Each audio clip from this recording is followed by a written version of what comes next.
Agora sim. Boa noite, irmãos. Vamos abrir nossas Bíblias na leitura de hoje, Joel, capítulo número 2. Nós vamos refletir do versículo 1 até o 17. Seguindo a sequência, essa é a terceira mensagem que eu trago para vocês sobre Joel. No capítulo número 1, nós vemos Deus trazendo ao povo, ou conduzindo um povo, através de uma praga de gafanhotos, para que o povo possa abrir os olhos para aquilo que lhes falta: comunhão com Deus. Em um segundo momento, ainda no capítulo número 1, Deus trouxe uma outra prova ou dificuldade sobre o povo, que foi seca na terra, o gado estava morrendo. No capítulo número 2, na leitura que foi feita do versículo 1 ao versículo número 11, Deus traz uma nova prova sobre o povo de Israel, os filhos de Israel, para que eles continuem ou possam abrir de vez os olhos para aquilo que lhes falta: comunhão com Deus. O que nós vemos agora acontecendo no capítulo número 11 não é mais uma invasão necessariamente de gafanhotos, não é mais a seca, é um misto que lembra tanto uma invasão de um exército estrangeiro, mas também há elementos que nos lembram aqui a invasão de gafanhotos do capítulo número 1. Quando nós pegamos os 3 momentos em que Deus está levando o seu povo para provações, nós podemos lembrar de uma verdade que paira sobre toda a Escritura. Deus muitas vezes nos conduz a crises. Deus muitas vezes nos conduz a momentos difíceis, não porque queira nos punir, mas porque Ele quer nos ensinar verdades profundas. E no momento de crise, olhando na história do cristianismo, foi no momento em que o povo mais pôde abrir os olhos. É como se nós ganhássemos mais sensibilidade espiritual quando nós passamos por dificuldade. Você pode ler a história de Agostinho, foi no momento de crise que o Senhor o chamou. Você pode ler a história de Martinho Lutero, você vai descobrir que durante uma tempestade,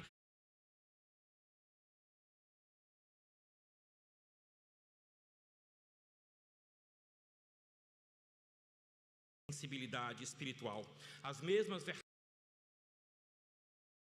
no passado da história da igreja são as mesmas verdades que devem nos acordar hoje.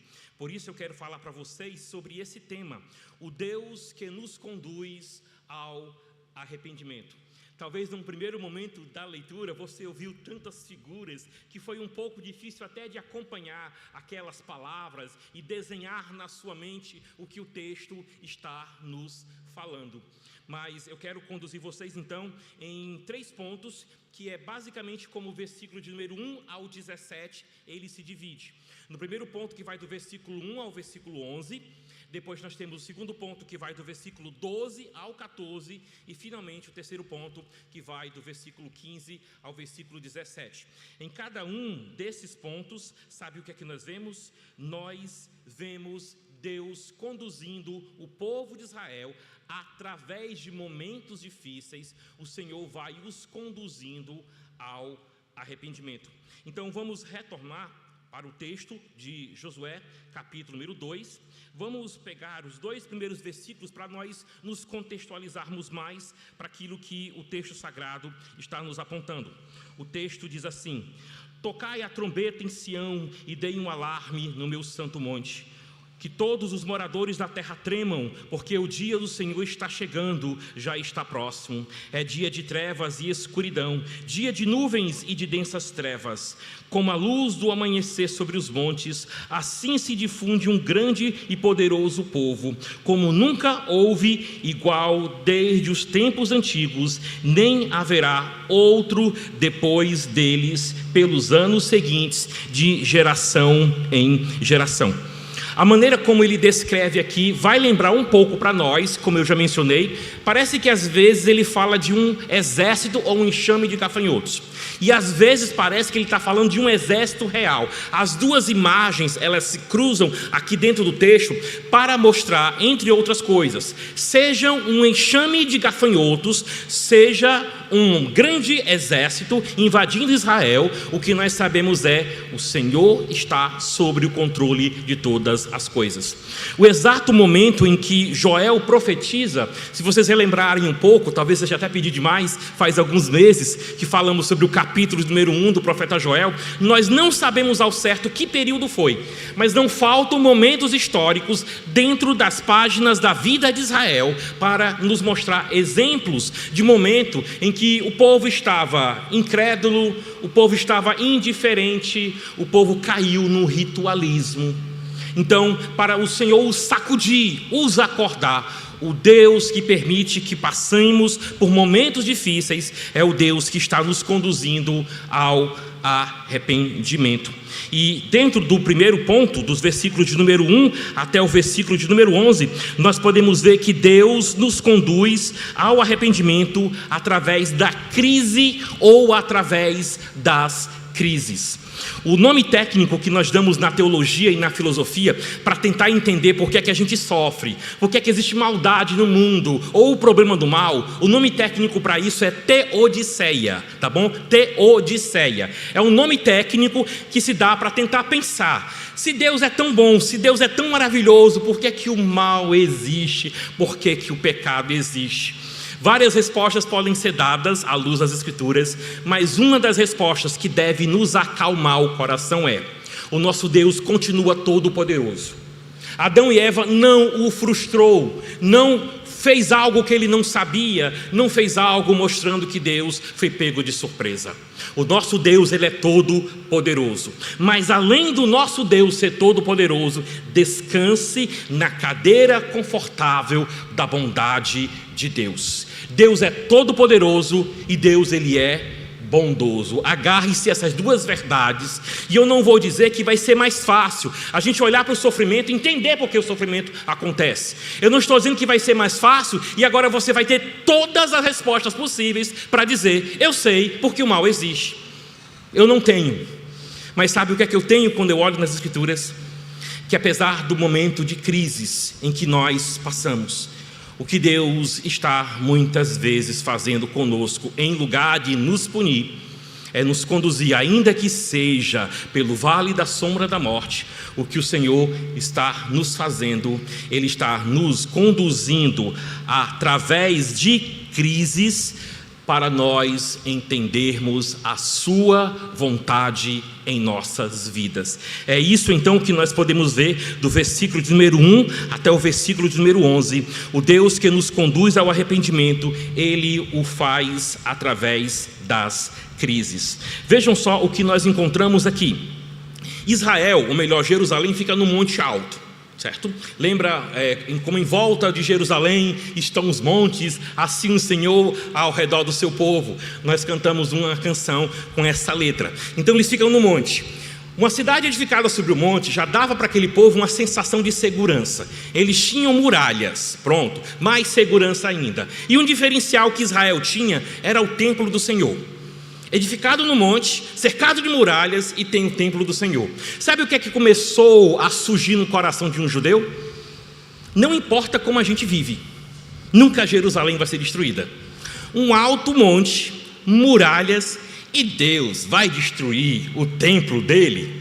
Isso começou a crescer dentro do coração deles. E sabe o que acontece? O seu relacionamento com Deus começou a diminuir, porque eles começaram a pecar, e começaram a ver desculpas para não parar de pecar. Não importa como a gente vive, Deus nunca vai permitir que Jerusalém seja destruída. Mas Deus permitiu, não nesse período ainda aqui de Joel, foi posterior. Dentro do período de Joel, sabe o que é que está acontecendo? Isso daqui.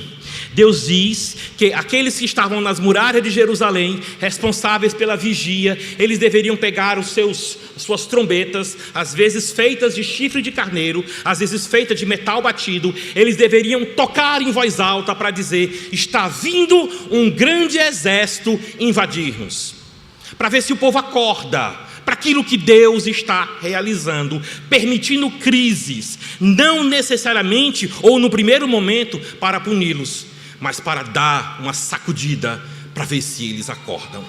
Toquem a trombeta no meu santo monte, que os moradores da terra tremam, porque o dia do Senhor está chegando, já está próximo. Um nome técnico para falar sobre o julgamento de Deus, ou os julgamentos de Deus ao longo da história do Antigo Testamento, é justamente esse título: o Dia do Senhor. Quando o nosso pastor Iago voltar e continuar a exposição de Apocalipse, que todos nós estamos aguardando, ele vai falar sobre um dia do Senhor especial, bom, que está dentro do dia lá no livro de Apocalipse. De todos os dias do Senhor, ou das punições, ou julgamentos que o Senhor efetuou, são apenas lembretes de um maior. Então, de certo modo, e o pastor Iago estiver assistindo, nós estamos aí pavimentando um pouco aí para a chegada, tá bom, do dia do Senhor lá em Apocalipse. O texto então nos fala no versículo número 2, essa destruição, essa crise que eles vão passar é descrito assim: é um dia de trevas e um dia de escuridão, é um dia de nuvens e densas trevas. Bom, o que pode ofuscar o sol? Nós sabemos hoje nuvens. Uma nuvem pode parar dentro do sol e vai nos deixar um pouco na sombra ou na escuridão. Mas a descrição que o texto faz aqui podem caber duas coisas: o exército que vem destruindo tanta coisa, tocando fogo em tanta coisa, está queimando tudo, que aquela poeira sobe, que a fumaça sobe, está ocultando o céu para Jerusalém. Mas também pode ser uma outra coisa, eu falei para vocês, a figura de exércitos, ela se mescla com a ideia de nuvens de gafanhotos, que talvez seja uma continuidade lá do capítulo 1. Deus está permitindo que uma praga, uma crise na infraestrutura, na economia de Israel aconteça, para ver se eles abrem os olhos, eles saem da sua mesmice, eles saem da sua letargia, eles saem daquela dormência espiritual e eles voltam-se dos seus pecados para o Senhor. Sejam os exércitos destruindo, sejam as nuvens de gafanhoto, o texto diz que é um dia tão horrível como a luz do amanhecer sobre os montes. A ideia também é assim: quando a gente vê um dia nublado e em um certo momento as nuvens começam a dispersar, nós não temos a impressão de que raios do sol vão passando no meio da nuvem? Bom, ou então quem já dirigiu, bom, em algum momento em que estava tão frio, que mal dava para ver os carros na frente, e você coloca farol alto, e quando vem um carro lá da frente, você começa a ver aquela nuvem se dissipando, e raios dos faróis que vêm dos carros, quebrando, tá bom, digamos assim, aquela barreira daquela neblina. Essa é a ideia que tem aqui. Vai ficar tão escuro, tudo vai ocultar o sol, que diz que naquele momento, em alguns instantes, parece que eles vão ver os raios do sol passando entre os montes. Essa é a figura que é apresentada aqui. Se essa figura traz um certo medo para determinadas pessoas, o que a gente vê até o versículo número 11, é Deus utilizando de uma série de descrições que são colocadas aqui para lembrar o povo que não dá tempo para Deus é perigoso. Antes de tudo, se você viver sem tempo para Deus, você está perdendo o seu tempo. Bom, se você não construir neste mundo a casa edificada sobre a rocha, como o Senhor Jesus ensina, você está construindo algo falho, que vão vir as tempestades e vai derrubar. Por isso, Deus, ele deixa tão claro, é como se fosse uma pintura muito realista. Bom, talvez quase como um holograma, talvez quase como se nós colocássemos aqueles óculos 3D que a gente pode utilizar nos cinemas e em alguns aparelhos de vídeo, e quando você está assistindo e alguém lança algo, vem à sua frente, você tem aquela impressão que vai bater na sua cabeça? Pois é, a descrição que Deus dá aqui nas páginas da Bíblia faz a gente se virar na cadeira de um lado, se virar na cabeça da cadeira do outro lado, para ver se não bate na gente. Porque olha só a descrição que a gente encontra agora no versículo de número 3. Observe a sequência de palavras que nos mostram aqui a abrangência daquele juízo que vem aqui, não necessariamente nesse momento para punir, mas para ver se o povo, na hora da crise, eles reconhecem quem é o Deus a quem eles servem. Porque no versículo número 3 nós temos o seguinte: à frente deles, ou dele, aí ele diz atrás dele. Depois ele usa diante desse povo, e depois ele usa atrás desse povo. Ele vai descrevendo como é que está a situação da terra diante dessa invasão, seja de gafanhotos, seja de um exército inimigo. Como é que é a descrição que traz aqui? Ele diz: Quando eles vão passando, parece que estão derramando um fogo devorador. E quando eles passam por uma região, se eles estivessem com os nossos modernos automóveis, se eles olhassem nos retrovisores, o que eles viriam atrás, diz o texto, eram chamas destruidoras. Aí ele diz: o povo, quando caminha, encontra uma paisagem que lembra o Jardim do Éden. Mas quando essa invasão segue por esse caminho, ele diz, o que eles vão ver no retrovisor é uma terra devastada que lembra um deserto. Era isso, que já deveria começar a fazer aqueles homens tremerem um pouco, para ver se eles entendem o que Deus quer deles e como eles podem voltar-se ao Senhor através do arrependimento. Eu sei que nem todo mundo passou por grandes momentos de crise, como os homens que eu já mencionei. Agostinho, Martinho Lutero, o próprio Spurgeon, de certo modo. Você vai encontrar a história de John Wesley e vários outros homens que, para entenderem melhor o que é o sacrifício de Cristo, para entender melhor o que é arrependimento, tem que experimentar em algum grau uma crise espiritual que lhe faça ter medo da ira de Deus, mas ao mesmo tempo lhe faça olhar para a graça de Deus. É o que está dentro desse texto. Eu sei que até o versículo número 11 dá arrepio quando você para ver os detalhes. Mas o que Deus está fazendo nesse primeiro ponto é justamente isso. Ele está conduzindo o povo através da crise ou das crises para ver se o povo acorda. Eu não sei se você passa por crise ou está em crises. Eu não sei o motivo que está por trás dessa crise ou dessas crises, mas eu queria que você considerasse nessa noite a possibilidade de Deus estar permitindo você passar por crises para que você volte-se para Ele em arrependimento. Esse é um grande instrumento usado por Deus para sacudir o seu povo, para ver se eles acordam. A próxima descrição que nós encontramos nos versículos 4 e 6 dão mais medo a eles diante daquilo que eles estão enfrentando. É uma hora em que, mais uma vez, a gente não sabe se é um enxame, uma praga de gafanhotos, ou se é um exército verdadeiro. A confusão, ela não é à toa. Recentemente, se não me falha a memória, em 2020, houve uma grande praga de gafanhotos, se não me falha a memória, no Sudão. Eu tentei aprender a onomatopeia do barulho das asas, do gafanhoto, mas eu não consegui. Todo mundo diz na internet que é um tal de clique, clique, clique, clique, mas eu repeti tanto que parecia mais eu mexendo numa caneta do que as asas, certo, de vários e milhões de gafanhotos. Mas a ideia é que é um ruído estridente. Testemunhas que estavam nessas regiões da África em 2020, alguns deles disseram que o barulho era ensurdecedor, que lembrava um avião a jato, uma turbina de avião, o barulho tão grande que fazia. Agora você imagina nisso daqui, tá bom? Como é que eles poderiam comparar o ruído das asas daquele enxame de gafanhotos quando estivesse invadindo Jerusalém? Aí eles dizem assim: a aparência deles é como de cavalos, e como cavaleiros, assim eles correm, estrodeando como carros, vêm, saltando pelos cimos dos montes, crepitando. Crepitar é o nome que nós damos àquele barulhinho que o fogo faz, certo? Então aquele barulhinho, aí você imagina um incêndio, aquele barulho do fogo é o crepitar. É isso que ele diz. Quando aquele exército inimigo vem, seja de homens ou de insetos, o texto diz, eles vêm crepitando como chamas de fogo que devoram a palha, o restolho, e eles vêm como um povo poderoso posto em ordem de combate. É a hora em que, nesse ponto, a gente tende mais a dizer, era um enxame, era uma praga de gafanhotos, porque ele compara esses gafanhotos a uma imagem de guerra que eles conheciam. Seja o que for, o que Deus está fazendo, sacudindo, sacudindo, sacudindo.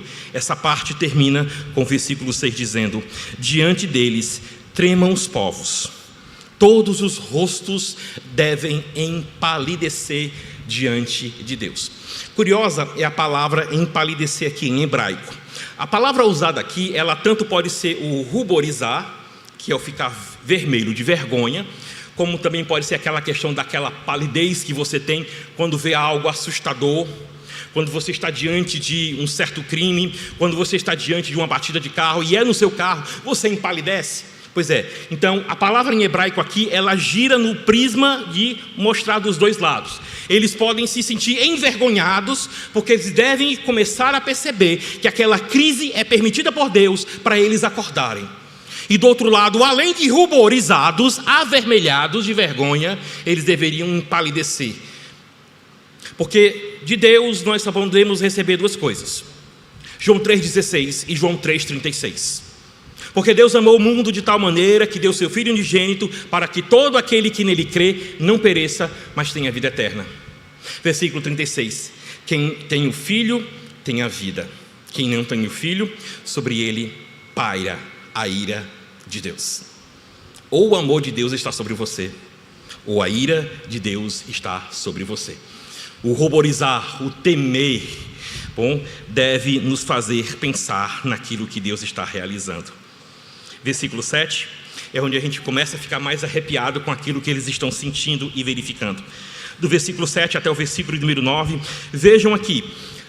Há elementos que lembram um exército e há elementos que lembram insetos. A gente ouve que aquele exército, seja de que for, eles correm como valentes, como homens de guerra. Eles sobem muros e cada um vai no seu caminho.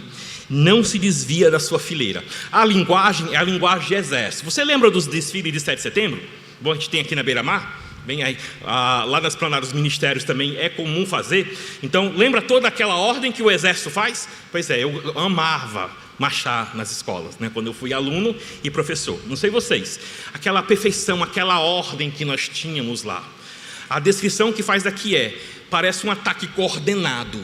Se for de insetos, é a soberania de Deus governando os animais. Do mesmo jeito que Ele os colocou na Arca de Noé, Deus está conduzindo os animais para irem num exato lugar, para invadir, para ver se o povo acorda. Mais ou menos como Ele fez com uma praga, a 10ª praga. Lembra as casas que estavam com o sangue do cordeiro, o anjo da morte não entrou lá, Deus conduziu aquela praga para entrar apenas em determinados lugares. A linguagem aqui é bélica, a linguagem aqui é militar. Se forem exércitos, que coisa grandiosa foi aquela praga. Porque Deus está conduzindo de forma militar, de forma ordeneira. Eles caminham em fileira, eles não empurram um ao outro, eles seguem cada um o seu rumo. Aí ele fala de uma outra coisa interessante aqui. Quando a gente lê que eles arremetem contra lanças, não é necessariamente aquela lança que a gente conhece de filmes, tá bom? Mas é qualquer objeto que possa ser jogado. Poderia, por exemplo, um jato d'água. Bom, quando você está regando as plantas do seu jardim, ou você vai lavar o seu carro, você tem um equipamento mais poderoso que você pode apontar e tem um jato d'água. A gente pode ver tanto água, como poderia ser um objeto de metal. A gente não sabe direitinho o que é, mas a ideia o tiro é certeiro. Conhece essa expressão? O tiro é certeiro. O que Deus está realizando nunca vai ocorrer da maneira errada. É o que o texto aponta para nós. E mais uma vez, que lembra a ideia de um exército, o texto diz, não se detém no seu caminho. Sejam exércitos humanos ou enxame de gafanhotos, não param. Eles continuam até cumprir o propósito de Deus. E a linguagem aqui, que a gente tem no versículo número 9, ela lembra um pouco algumas casas aqui nossa de Fortaleza, mas também lembram muito o interior. Seja você de qualquer interior que for, se for um interior que é próximo de água, a gente chama de baixio, ou de açude, alguma coisa assim. Lembram que existe um horário da muriçoca? Lembra disso? Tem um horário do mosquito, né, da muriçoca? Pois é, aí o pessoal diz, olha, eu vou fechar aqui a porta para não entrar muriçoca. Né? Pois é, se você morar em algum lugar que tem algum tipo de vegetação assim abandonada, talvez você já tenha colocado tela para proteger, porque você não está toda hora para fechar a porta para mosquito, né? Então, tudo bem. Olha a linguagem que diz aqui.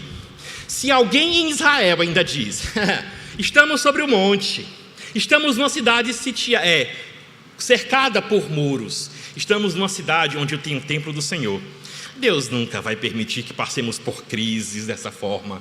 Aí o texto dá um detalhe, do geral para o específico. Aqueles que acham que não chegaria até eles essa crise, o texto diz, esse exército, sejam de insetos, seja um exército de pessoas, eles vão assaltar, cair sobre a cidade. Aí da cidade passa agora para uma parte específica. Eles vão correr pelos muros. Dos muros passa para uma parte mais específica. Eles vão subir as casas. E das casas passa para uma parte mais específica. Eles vão subir pelas janelas. E eles vão fazer isso como um ladrão entra na casa.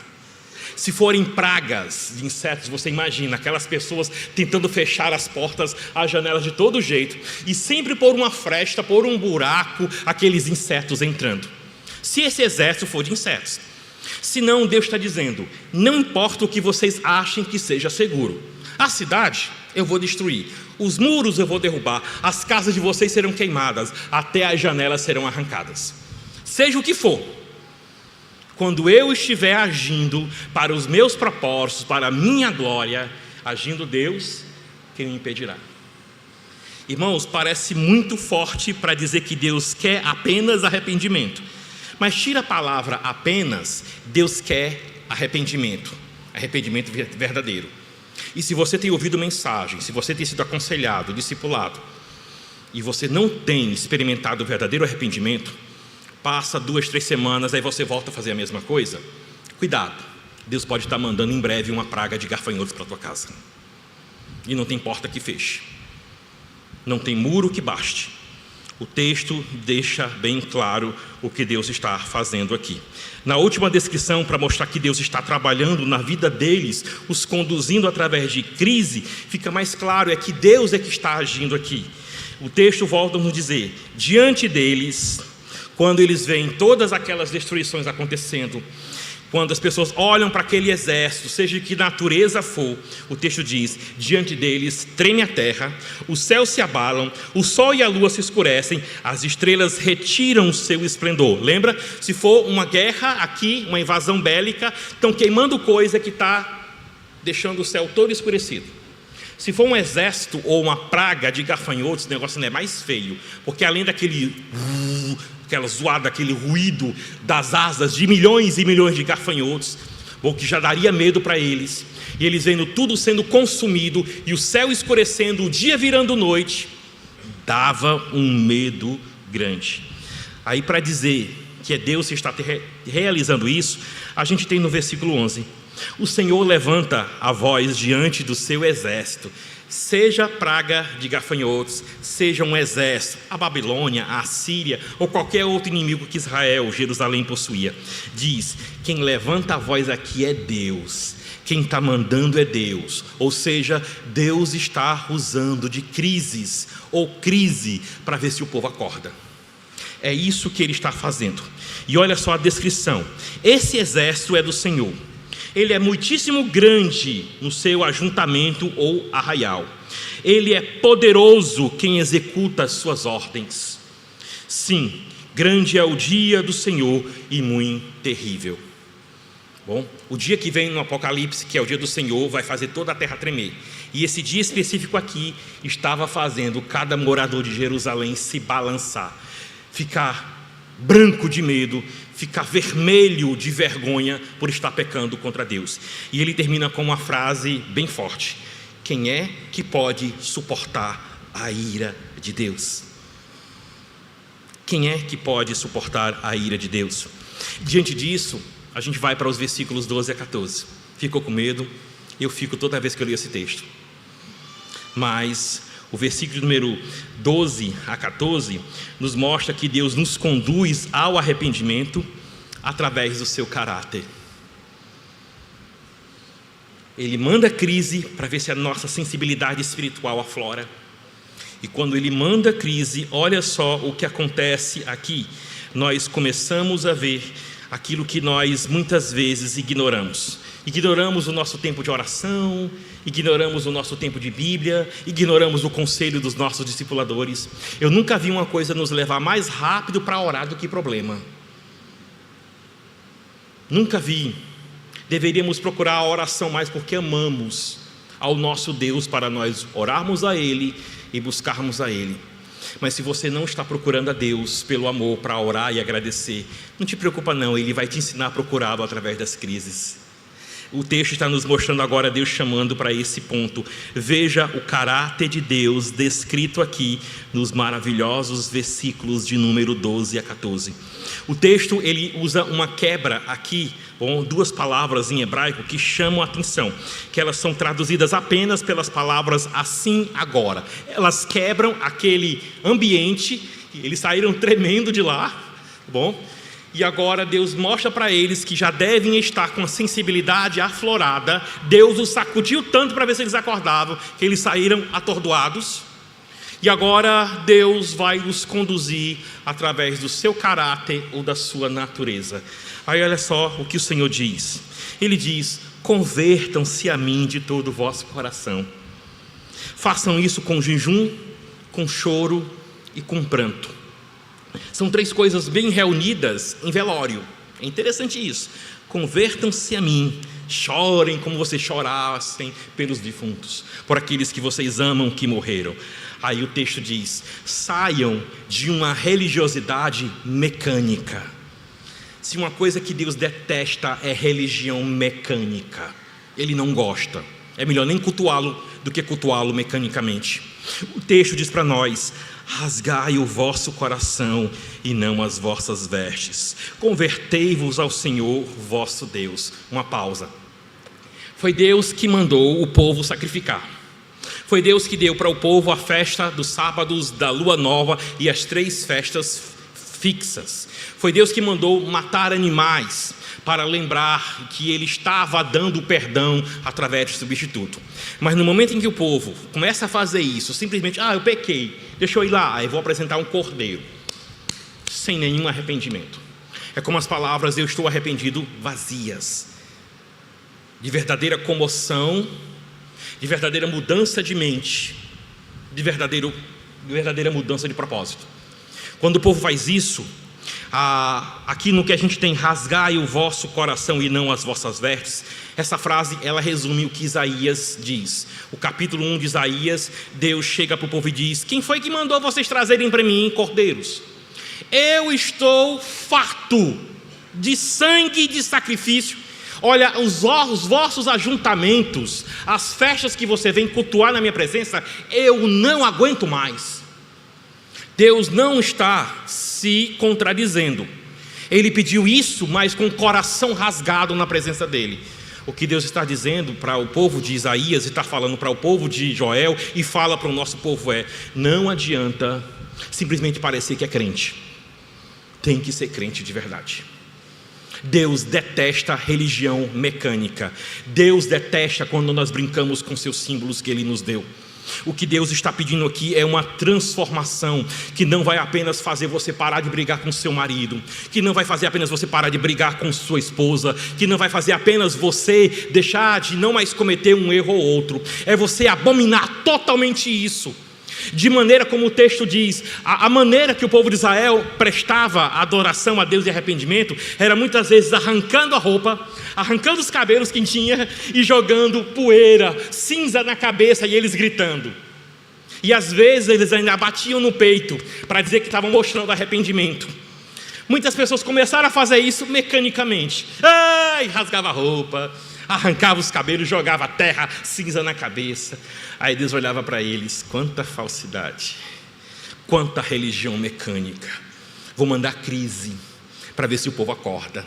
Aí Deus mandou crise, 1 vez, 2 vezes, 3 vezes. Aí Ele está dizendo: olha, mandei crise para vocês. Convertam-se a mim de todo o vosso coração. Rasguem o coração de vocês e não as suas vestes. Por quê? Simplesmente por medo de ir para o inferno? Não. Se você é cristão porque você tem medo de ir para o inferno, você já imaginou o que acontecesse se Deus dissesse: olha, meus servos, eu vou acabar com o inferno? Bom, quem vai continuar seguindo a Jesus? Porque se você segue a Jesus porque você tem medo de ir para o inferno, você está seguindo a Ele de maneira errada. Jesus fez um teste parecido com os apóstolos. Capítulo número 6, nos meus versículos prediletos, versículo 66, 666 de João. Capítulo 6, versículo 66. Jesus perguntou para os discípulos, chutou todos aqueles que vinham apenas para comer pão. e não para ouvir as palavras de Jesus. Vão embora. Vocês querem a bênção? Vão embora. Quem só quer bênção aqui, vai embora. Vai embora. Foram embora. Rapaz, que Jesus vai brabo, viu? Pois é, todo mundo acha que ele foi muito ríspido, muito grosseiro, lá quando pegou o chicote e chutou os vendedores do templo. Aqui foi mais forte ainda. Jesus olhou para os discípulos, estava meio caladinho, né? Olhei ele abaixo, rabinho entre as pernas. Jesus olhou para ele e falou: e vocês também não querem ir, não? Porque se só estão me seguindo com religião mecânica, se só estão me seguindo com medo de ir para o inferno, se só estão me seguindo para ter bênção, vão embora. Aí Pedro falou uma das coisas mais lindas que a gente tem que ir na nossa vida: para onde nós iremos? Só o Senhor tem as palavras de vida eterna.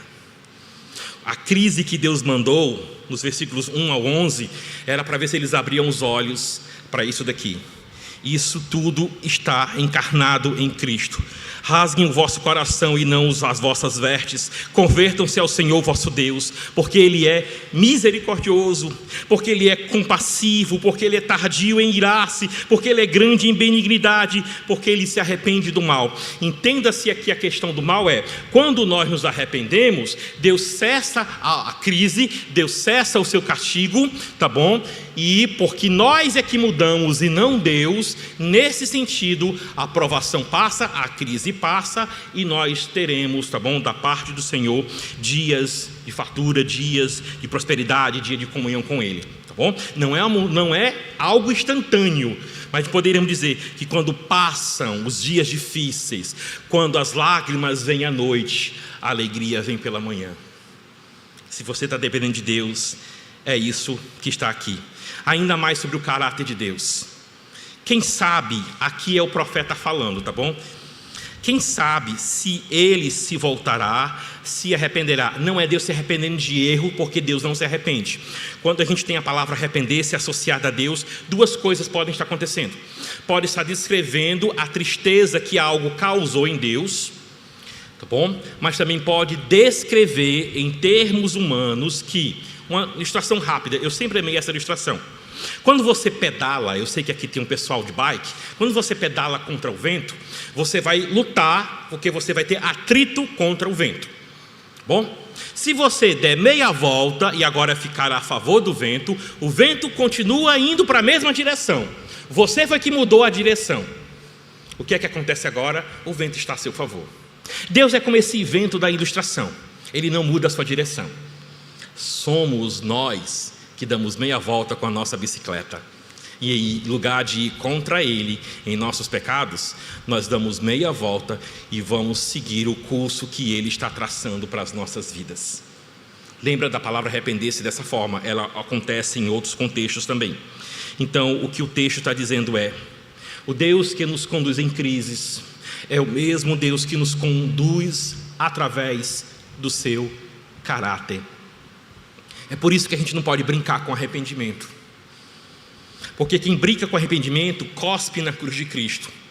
Quem brinca com arrependimento está zombando dessas características de Deus que exorto vocês a estudarem. Bom, a certeza de que nós seremos perdoados se confessarmos os nossos pecados, Ele é fiel e justo, é a linguagem lá de 1 João, capítulo 1, versículo 9. O 1 João 1,9 de Joel está aqui. Porque é que o povo tinha certeza que se ao passarem pelas crises, eles abrissem os olhos espirituais e vissem o que Deus estava fazendo, eles têm certeza que Deus vai perdoar? Tem. Porque Ele é misericordioso, porque Ele é compassivo, porque Ele é tardio em irar-se, porque Ele é grande em benignidade, e porque Ele, quando nós nos arrependemos dos nossos pecados, cessam os dias de ira de Deus sobre a nossa vida e teremos comunhão com esse Deus. É nisso que o profeta está dizendo: aqui está a razão para nós confiarmos que existe verdadeiro arrependimento. Por quê? Porque tem um Deus poderoso e bondoso, capaz de nos perdoar e de nos conduzir ao arrependimento através das crises.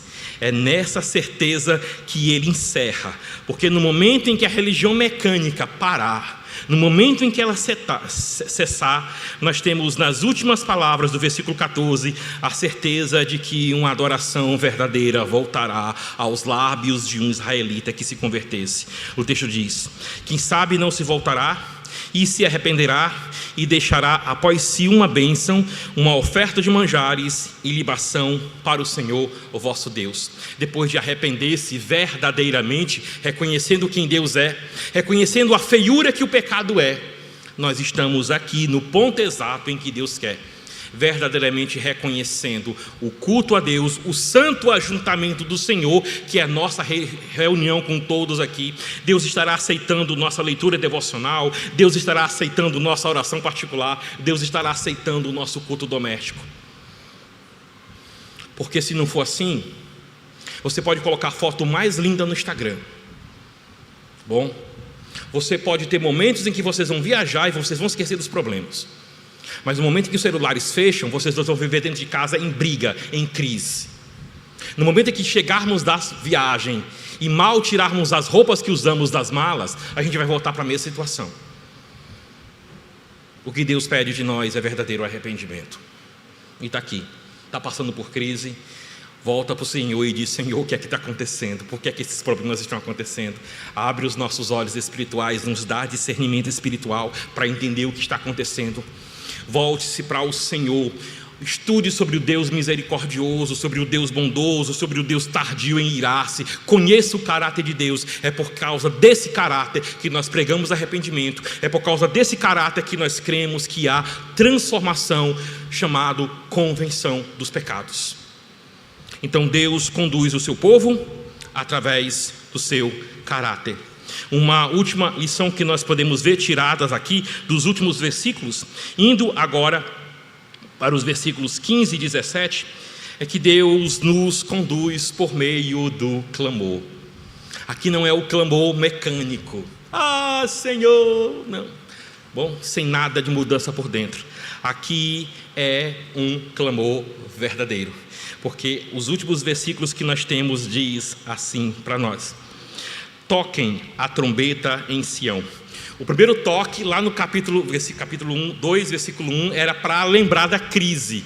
Esse segundo toque aqui, ele é mais cerimonial, ele é mais devocional, porque agora não é mais para tocar, para dizer que o exército, seja de insetos ou humano, estava entrando em Jerusalém. O toque aqui é diferente, a gente percebe. Ele diz: toquem a trombeta em Sião, proclamem um santo jejum, convoquem uma reunião solene, reúnam o povo, santifiquem a congregação, congreguem os anciãos, reúnam as crianças e até mesmo os que mamam no peito, e que o noivo saia do seu quarto e a noiva dos seus aposentos, que os sacerdotes, ministros do Senhor, chorem entre o pórtico e o altar, e eles orem as seguintes palavras: poupa o teu povo, ó Senhor, e não faça da tua herança um objeto de deboche e de zombaria entre as nações, porque hão de dizer entre os povos: onde está o Deus deles? Se eles passaram pela crise, se eles olharam para o caráter de Deus, agora eles vão clamar de maneira verdadeira.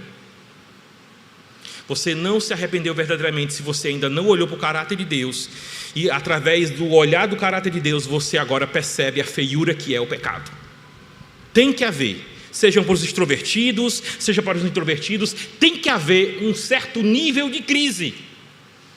Porque se você ainda não está convencido, ou se você não está convertido, se você olha para o pecado como uma coisa banal, se você relaxa na sua leitura da Bíblia, você vem para a igreja quando quer, você não está nem aí para as reuniões do polo, nem para as reuniões aqui, tanto faz, tanto fez, eu estou aqui, eu venho, eu sento, eu levanto e pronto. Eu não estou dizendo que todo mundo vai ter o mesmo nível de interação, que todo mundo vai ter o mesmo nível de entrosamento aqui, que todo mundo vai estar fazendo alguma coisa ao mesmo tempo, mas tem que ter um nível em que você se sinta aqui, tanto como parte, na hora de receber as bênçãos do Senhor, mas também como parte quando vê as coisas acontecendo errado, você dobrar os seus joelhos e clamar: Senhor, somos nós a tua igreja que estamos passando por dificuldade, somos nós a tua igreja que estamos errando, somos nós a tua igreja que não quer trabalhar. Perdoa, perdoa, perdoa, porque todo mundo aqui está envolvido. Na nossa linguagem seria mais ou menos assim: reúnam todo o povo, versículo 16, santifiquem a congregação, chamem os anciãos, tá bom? Que aqui era um formato primitivo dos nossos presbíteros. Chamem os presbíteros, bom? Chamem até as crianças, é para colocar até o pessoal do berçário, para dobrar o joelho, para clamar, para ver se Deus tem misericórdia de Manaim e derrama bênção e enche todo mundo com o Espírito Santo.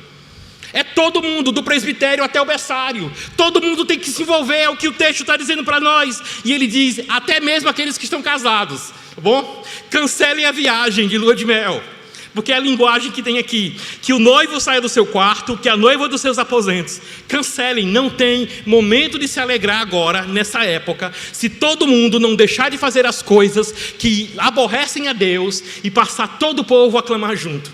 Não tem como Deus ouvir. Não tem como. Então todo mundo se reúne aqui. Aí ele diz que os ministros, os sacerdotes, eles chorem. E Deus ensina aqui uma oração parecida com o ensino da oração do Pai Nosso. Ele pedir para clamar ao Senhor, todo mundo junto, dizendo: poupa, Senhor, Manaim. Poupa, Senhor, o teu povo. Não faças da tua herança um objeto de deboche e de zombaria entre as nações.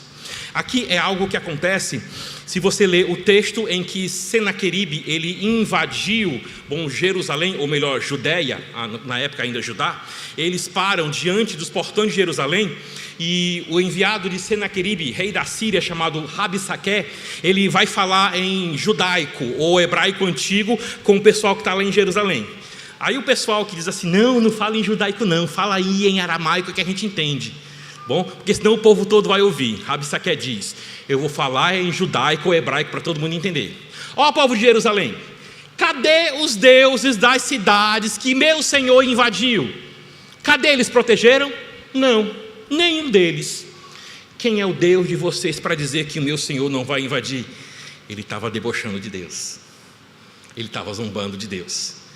Aqui o povo está dizendo: se nós não nos voltarmos dos nossos pecados, entendendo as crises que Deus nos dá, se nós não olharmos para o caráter de Deus, entendermos o quão santo, bondoso e soberano é o nosso Deus, o nosso clamor não vai ser verdadeiro.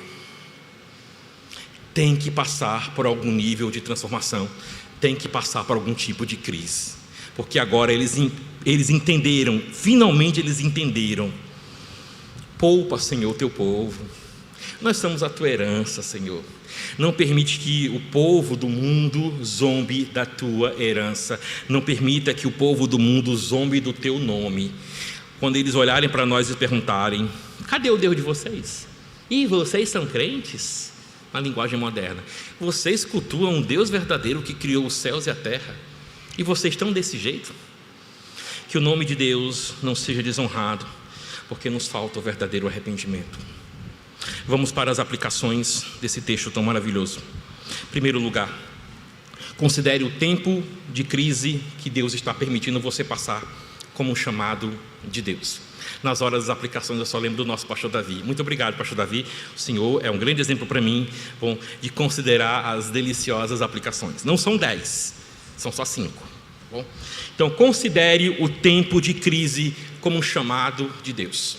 Para ver. Por que esses problemas estão acontecendo repetidamente?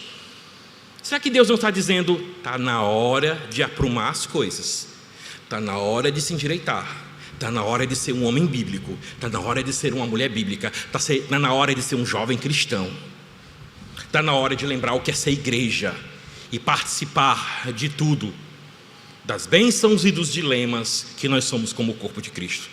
Considera isso, considera o tempo de crise como um chamado de Deus.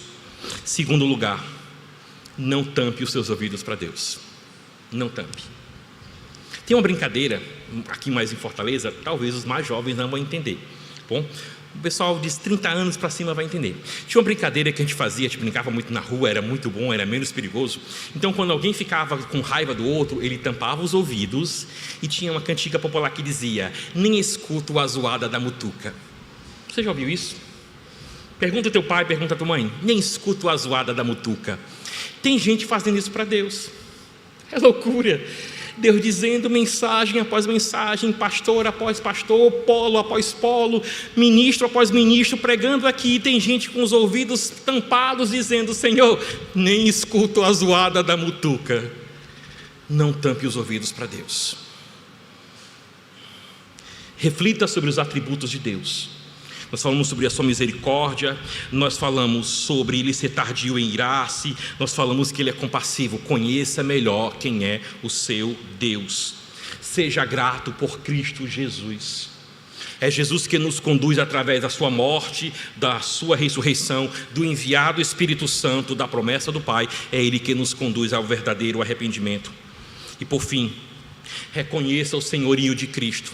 Quando você abrir a boca e disser: Jesus é o meu Senhor, que isso signifique que todas as suas forças, que todo o seu tempo, que toda a sua inteligência, que os seus pensamentos, que tudo que você faz aqui na casa de Deus e fora da casa de Deus, tudo seja feito para Cristo. Um dos lemas que nós temos na Reforma Protestante que nós precisamos lembrar é: solos Christus. Normalmente nós lembramos apenas somente Cristo em termos de salvação, mas deveríamos também lembrar de somente Cristo é digno da minha adoração, somente Cristo é digno do meu serviço. Deveríamos também lembrar disso, tá bom?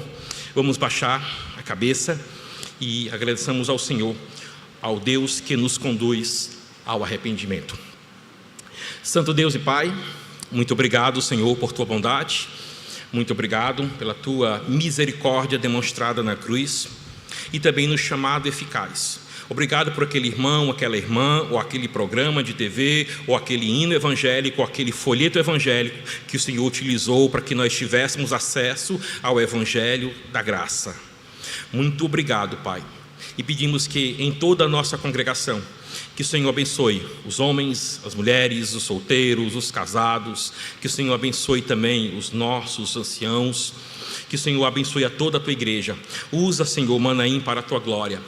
Capacita, Senhor, cada vez mais o teu povo para que te renda o perfeito louvor, mas que também internamente nós possamos servir uns aos outros para a edificação do teu povo. Muito obrigado. Obrigado, Pai, porque tu és o Deus que nos conduz ao arrependimento. Em nome de Cristo, nós te agradecemos. Amém. Que Deus abençoe.